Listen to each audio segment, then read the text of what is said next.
Thank you for this beautiful movie, first of all.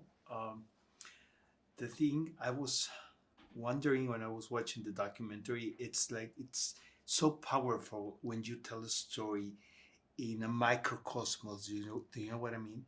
Because I didn't have any idea what happened, in South Korea with these two wonderful women, and it was very thoughtful, the experience. So, at what time in the story did you were involved? So, I had never heard about the Henyo before, and I heard about their story 3 years ago, and that's when I had just launched my production company, and I had partnered with Apple TV Plus, and Sue Kim had been working on this idea. She had prepared a pitch deck, and I looked at it, and I said, "This is such a powerful, relevant, and important story because." Even I, who's worked for women's rights and girls' education for so long, do not know that there is a matriarchal society in South Korea, and these women are doing such an incredible job for so many centuries. And the fact that it's so relevant in terms of the risks and the threats that they're facing, I said yes right away. And Sue has been following them for many decades. Why so? Why did this anecdote catch your attention?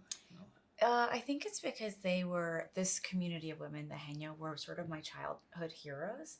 I saw them for the first time when I was a little girl. I was 8 years old, and I was visiting Jeju Island for the first time. And I saw them, and I just fell in love with them instantly because they immediately appeared to me so confident and tough and strong. And as a young girl, you're always sort of looking for role models or visions of the kind of woman you want to become. And when I saw them, I instantly wanted to become like them. I wanted to feel like I was a strong, empowered, confident woman. And so I stayed fascinated with them as I grew up.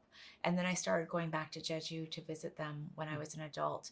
And then basically the impetus for this film was really when I found out that they were going to be the last generation of the Henyo.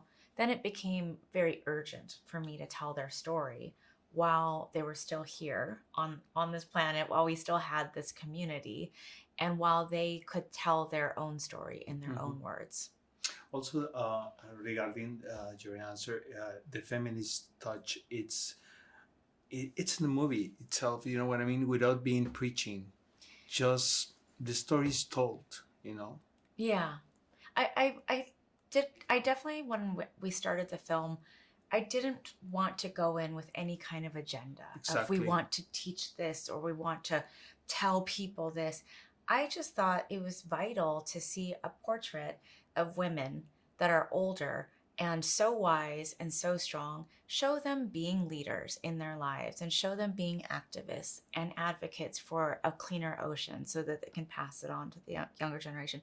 I think that's all you have to show is people being, you don't need to force a message down people's throats. Yeah. Malala, the power of a documentary, it's big, you know what I mean? Do you want to tell more stories in this way?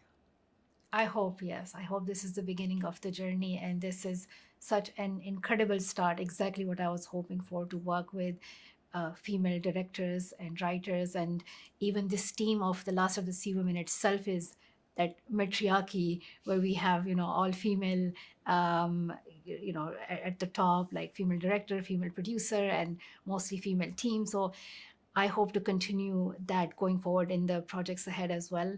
There are so many projects in process, and I love working on the stories of women, and I love working with women to bring their stories to screen. And I hope to work with more people of color and Muslim artists as well, and people who often don't get a chance to come to the screen and reflect on the world as they see it. Thank you for coming. Beautiful film. Thank you so much. Thank you so much.